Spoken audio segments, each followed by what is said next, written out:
नमस्कार। आज हम जानेंगे संस्कृति। ये मेरी पेशेंट थी, उसकी कहानी। 5 आईवीएफ फेल के बाद वो अपने ध्रुवांकुर आयुर्वेद में कंसीव हुई है। तो जानिए उसका प्रॉब्लम क्या था।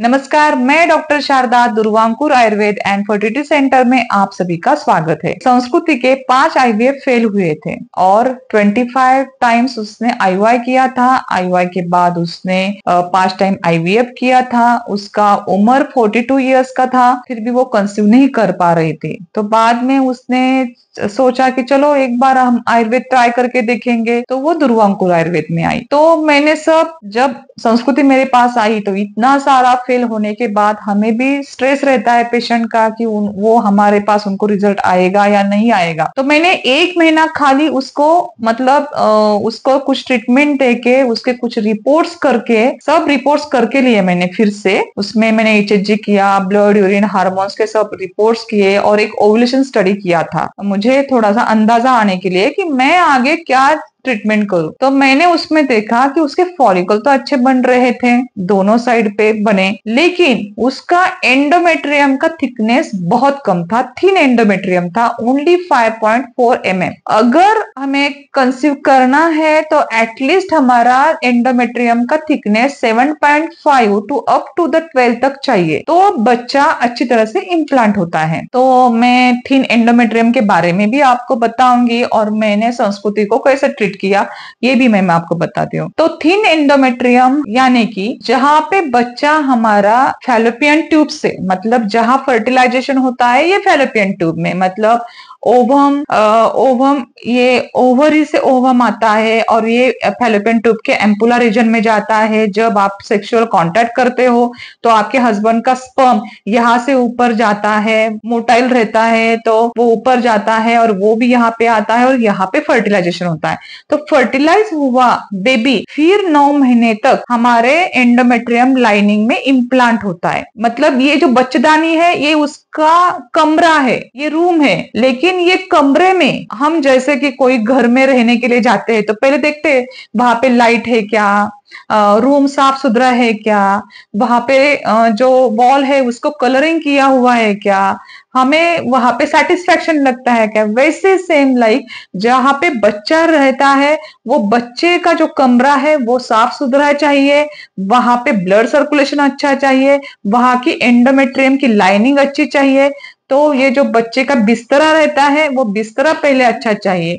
वो अगर ठीक रहेगा तो बच्चे को न्यूट्रिशन अच्छी तरह से मिलता है, ब्लड सर्कुलेशन अच्छा होता है, बच्चे की ग्रोथ हो जाती है। तो संस्कृति का तो मैंने देखा था कि उसका लाइनिंग बहुत कम था और ऐसे बहुत सारे पेशेंट्स रहते हैं कि उनका ओवुलेशन होता है, हस्बैंड का स्पर्म काउंट अच्छा रहता है, लेकिन थिन एंडोमेट्रियम की वजह से उनका बेबी वहां पे इम्प्लांट नहीं होता है। तो अगर आप ये समस्या से जूझ रहे हैं तो आप आपके डॉक्टर को जरूर एंडोमेट्रियम के बारे में बताइए। बहुत लोगों से ये बारे में पूछा नहीं जाता और भीड़ की वजह से डॉक्टर भी कभी कभी इसके ऊपर ध्यान नहीं देते, लेकिन ये बहुत इंपॉर्टेंट चीज है अगर आपका बेबी कंसीव आप करना चाहते हैं तो थिन एंडोमेट्रियम क्या होता है, मतलब क्यों होता है थिन एंडोमेट्रियम। तो इसके बहुत सारे रीजन हैं, जैसे कि हमारे भारत देश में बहुत सारे हमें ट्यूबरक्लोसिस के पेशेंट दिखने को मिलते हैं, जैसे कि रिप्रोडक्टिव सिस्टम का यानी कि बच्चेदानी का उनको टीबी रहना। कभी कभी सेकेंडरी इंफेक्शन रहता है, जैसे कि पल्मोनरी लंग्स का टीबी, एब्डोमेन का टीबी, उसका फिर सेकेंडरी इंफेक्शन रिप्रोडक्टिव सिस्टम का टीबी होता है। तो इसमें भी क्रॉनिक अवस्था में हमारी एंडोमेट्रियम की लाइनिंग बहुत थिन हो जाती है। टीबी के बाद कौन सा भी इंफेक्शन, इंफ्लेमेशन बहुत दिन, जैसे कि आपके वजाइना में इंफेक्शन है, व्हाइट डिस्चार्ज हो रहा है, क्लाइमेडियल इंफेक्शन है, या आपके ट्यूब को इंफेक्शन है, या आपके बच्चेदानी को कोई इंफेक्शन है, तो उसकी वजह से भी आपका एंडोमेट्रियम की लाइनिंग थिन रहती है।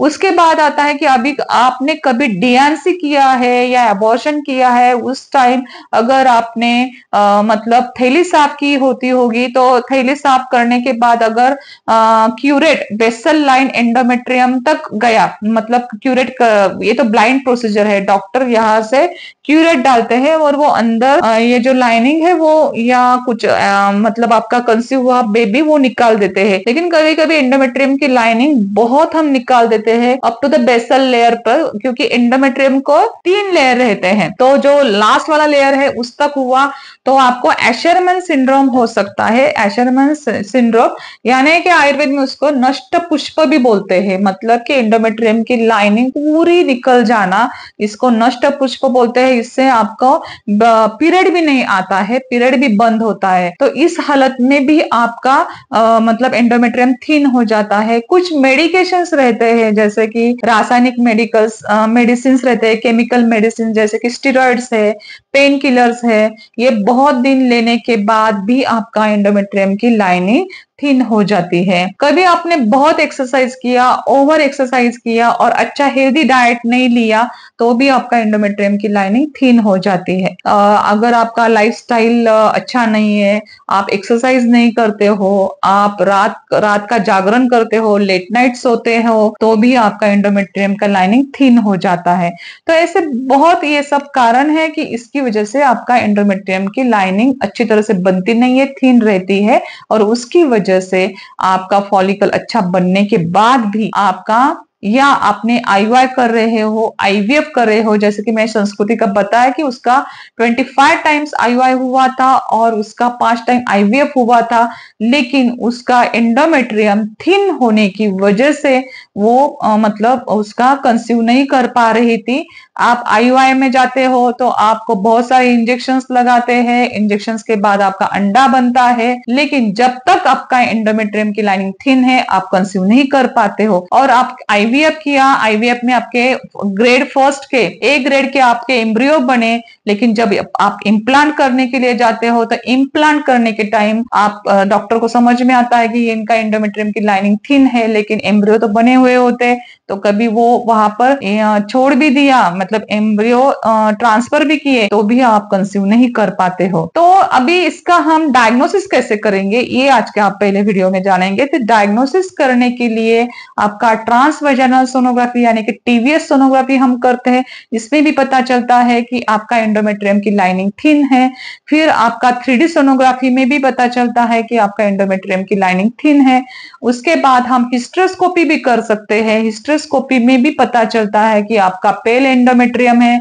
उसको इसमें तो ये तो गोल्ड डायग्नोसिस है, मतलब इससे तो सब पता चलता है कि आपके एंडोमेट्रियम के लाइनिंग मतलब आपको टीबी है क्या, आपको कौन सा इंफेक्शन है, क्योंकि हम वहां का बायोप्सी भी लेते हैं एंडोमेट्रियम का, और वो जांच हिस्टोपैथ के लिए देते हैं, जैसे कि जांच करने के लिए देते हैं, तो हमें पता चलता है कि आपको इन्फेक्शन कैसा है, कौन सा है, आपको टीबी है क्या, ये समझ में आता है। आपका एंडोमेट्रियम का कलर कैसे है, मतलब लाइनिंग का कलर कैसे है, अगर वो पिंक है, रेडिश है तो अच्छा है, हेल्दी है, अगर वो पेल पड़ा है, पेल है, तो उसको ब्लड सर्कुलेशन अच्छा मिलता नहीं है, तो एंडोमेट्रियम की लाइनिंग आपकी अच्छी बनती नहीं है। जब वहां पे बच्चा इंप्लांट होता है तो ऐसे हालत में कभी कभी वो एबॉर्शन हो जाता है, क्योंकि बच्चे को न्यूट्रिशन नहीं मिलता है, बच्चे को ब्लड नहीं मिलता है, हार्मोन्स का सप्लीमेंट नहीं मिलता है अगर पेल एंडोमेट्रियम रहेगा, इसलिए वहां का ब्लड सर्कुलेशन अच्छा चाहिए, मतलब एंडोमेट्रियम की लाइनिंग अच्छी चाहिए। अगर एंडोमेट्रियम आपका